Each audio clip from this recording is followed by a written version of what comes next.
Last வீடியோவில் நம்ம ஒரு ஃப்ளையிங் சீ டர்ட்டில் டிசைனை எப்படி ஸ்லைஸ் பண்ணுறது அண்ட் ஏன் அதை அப்படி ஸ்லைஸ் பண்ணுறோம், அது எப்படி பிரிண்ட் போடுறோம் அப்படின்றத பார்த்துருந்தோம். இப்போ இந்த வீடியோவில் அந்த ஃப்ளையிங் சீ டர்ட்டில் டிசைனை நான் பிரிண்ட் பண்ணி வச்சுருக்கேன். ஸோ இந்த டிசைன்லாம் நம்ம எப்படி அசம்பிள் பண்ணுறது அப்படின்றது தான் பார்க்க போகிறோம். அதுக்கு முன்னே ஃபஸ்ட்டு நம்ம அந்த பிரிண்டான டிசைனை ரிவ்யூ பண்ணிடலாம். ஓகே, ஃபஸ்ட்டு இப்போது இந்த சீ டர்ட்டில் எடுத்துக்கலாம். இந்த சீ டர்ட்டிலோட கையை பார்த்தீங்கன்னா இதில் இஞ்சி கொடுத்துருப்பாங்க. அது மாதிரி இருந்தால் நம்மளால் அந்த பார்ட்ஸை மூவ் பண்ணிக்க முடியும். இப்போ இந்த ரெண்டு கையுமே நம்மளால் ரெண்டு ஜாயிண்ட்ஸில் மூவ் பண்ணிக்க முடியும். அண்ட் இந்த ஹெட்லேயும் உங்களால் அந்த மூவ்மெண்ட்டை பார்க்க முடியும். ஸோ இந்த சீ டர்ட்டிலை நம்ம மெக்கானிக்கலாக மூவ் பண்ண தான் இந்த பக்கம் அந்த ரெட் கலர் பார்ட்ஸ்லாம் பிரிண்ட் பண்ணி வச்சுருக்கோம்.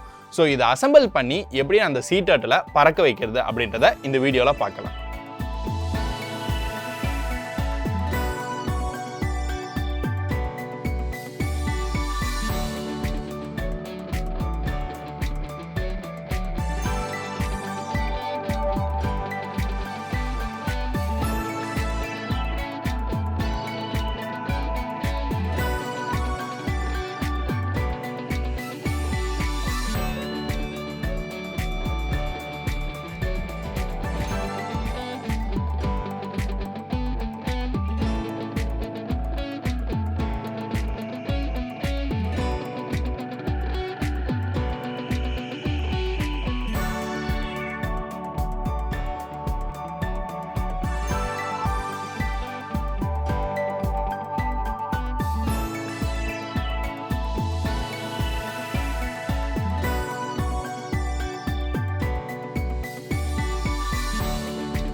இப்போ நம்ம இந்த கியர் மெக்கானிசத்தை ஃபிட் பண்ணிட்டோம். ஸோ அந்த மெக்கானிசத்தை இந்த பேஸில் அட்டாச் பண்ணிடலாம்.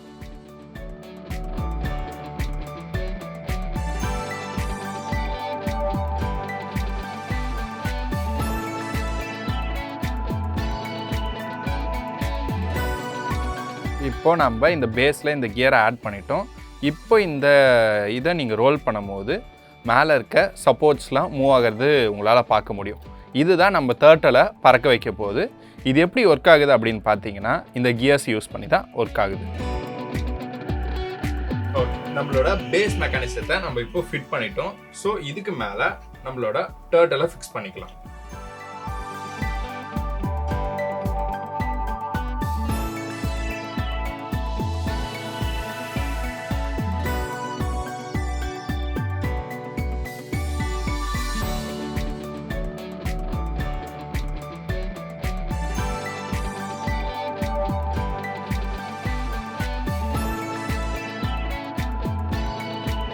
மல்டிபிள் பார்ட்ஸாக பிரிண்ட் பண்ணி இந்த சீ டர்ட்டில் நம்ம இப்போது சிங்கிள் அசம்பிளியாக ரெடி பண்ணி வச்சுருக்கோம். ஸோ இது இப்போது நான் ஹேண்டில் பிடிச்சி ரொட்டேட் பண்ண ஸ்டார்ட் பண்ணுறேன். இந்த விங்ஸ் ஹெட்டும் மூவ் ஆகிறத உங்களால் பார்க்க முடியும்.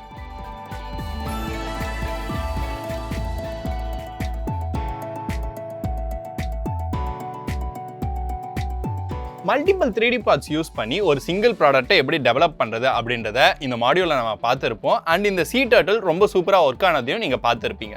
இது மட்டும் இல்லாமல் இன்னும் நிறைய மெக்கானிக்கல் பார்ட்ஸ் இருக்குது. அதை பற்றிலாம் நம்ம இப்போ பார்க்கலாம். இப்போது இந்த ப்ராடக்ட் பார்த்தீங்கன்னா இதுவும் மல்டிபிள் 3D பார்ட்ஸ் யூஸ் பண்ணி தான் பிரிண்ட் பண்ணியிருக்கோம். அண்ட் இதில் பாட்டமில் பார்த்தீங்கன்னா இதுலேயும் கியர் மெக்கானிசம் யூஸ் பண்ணியிருக்கோம்.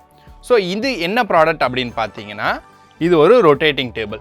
இந்த ரொட்டேட்டிங் டேபிள் எதுக்கு யூஸ் பண்ணுறாங்க அப்படின்னு பார்த்தீங்கன்னா இது மாதிரி ப்ராடக்ட்ஸ்லாம் நம்ம பிரிண்ட் பண்ண அப்புறம் அதை 360 டிகிரி ரொட்டேட் பண்ணி ஃபோட்டோ எடுக்கிறதுக்காகவும் வீடியோ எடுக்கிறதுக்காகவும் யூஸ் பண்ணுறோம். ஸோ அண்ட் இது மட்டும் இல்லாமல் இது மாதிரி ரோபோட்டிக் ஆர்ம்ஸ்லேயும் இந்த 3D பார்ட்ஸ்லாம் யூஸ் பண்ணுறோம். அண்ட் இந்த மோட்டர்ஸில் பார்த்தீங்கன்னா இதுலேயும் கியர்ஸ்லாம் யூஸ் பண்ணி நிறைய மெக்கானிக்கல் ஆப்ஜெக்ட்ஸை மூவ் பண்ண இதை யூஸ் பண்ணிகிட்டு இருக்காங்க. அண்ட் இது மட்டும் இல்லாமல் இது மாதிரி ஸ்பிர் கியர் பிரிண்ட் பண்ண, புவல் கியர் பிரிண்ட் பண்ண, வார்ம் கியர் பிரிண்ட் பண்ண நிறைய 3D ப்ராடக்ட்ஸை பிரிண்ட் பண்ண இதை யூஸ் பண்ணிட்டு இருக்காங்க. இது வரைக்கும் நம்ம நிறைய 3D டிசைன்ஸ் எப்படி டிசைன் பண்ணுறதுனோ அண்ட் அதை எப்படி ஸ்லைஸ் பண்ணுறதுனோ அண்ட் நிறைய காம்ப்ளெக்ஸான ஷேப்ஸை எப்படி பிரிண்ட் பண்ணுறதுனோ பார்த்துருப்போம். அண்ட் வரப்போகிற மாடியூல்ஸில் நம்ம பிரிண்டரை எப்படி மெயின்டைன் பண்ணுறதுனோ அதை எப்படி அப்கிரேட் பண்ணுறதுனோ பார்க்க போகிறோம்.